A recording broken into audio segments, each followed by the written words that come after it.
I'm Jack Frankeny, orthopedic surgeon at the Orthopedic Institute of Pennsylvania.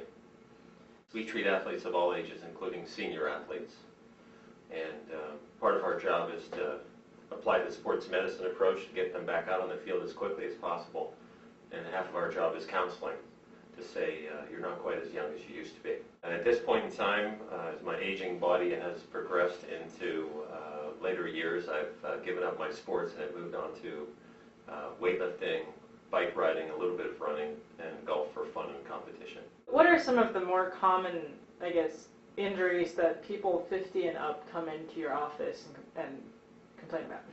Yeah, athletes at that age, there's either trauma as a result of a fall, a twist, or an injury such as that, or the other is overuse, which is very frequent in people who are trying to achieve goals of running further or faster or jumping higher or farther. Exercise is invaluable as we age. It keeps you functional well into your older or later years, and the more active and more fit you are, the better you'll do. On the other hand, if you go at it too aggressively or too enthusiastically, overuse injury is very common. So I always tell folks to start out ridiculously slowly with a body-centered approach rather than a goal-centered approach. Rather than I'm going to run a half marathon in October, I run and I keep increasing very gradually the amount I run, always erring on the side of being careful and taking it easy. And at some point, be it October of 2011 or 2012, I may be ready to run the half marathon at that time when my body says I'm ready. With weight training, if you can lift 50 pounds, you should probably start with 10 pounds and build up your muscle and your tendons and the bone strength very gradually. And your risk of injury is far less. So I guess it's something you do what you should rather than what you can.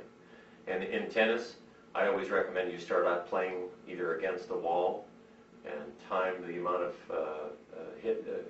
amount you play, or you play against someone you like and you don't care if you lose. That way you're willing to give up a ball without diving for it or trying a little extra hard and getting injured. As bad for people as they get older because it's so hard in the knees?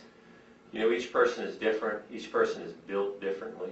There are bow-legged people, knock-knee people, and there are people who are built just right to run forever.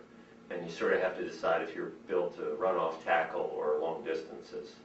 But in general, runners get less arthritis in their legs than non-runners do. Is it because they're genetically better at running, or is it because they're active? If a person's got healthy joints and they're in good alignment and no orthopedic alignment problems, start out running very gradually and keep at it. If you come in with bad knees, let's say, boy, that's a mistake, you probably ought to take some other activity up that you would enjoy, biking, elliptical, swimming, something that's not so hard on your joints. Activities that put them at risk for injury, including stopping, starting, cutting, jumping sports, like don't take up skiing at your retirement.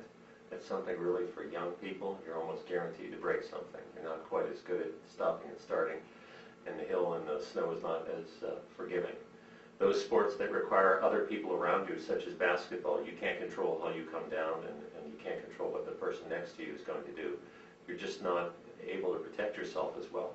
Choose something that you can manage at your own pace, no one's pushing you, and something you can listen to your own body to see if it's a good idea or not.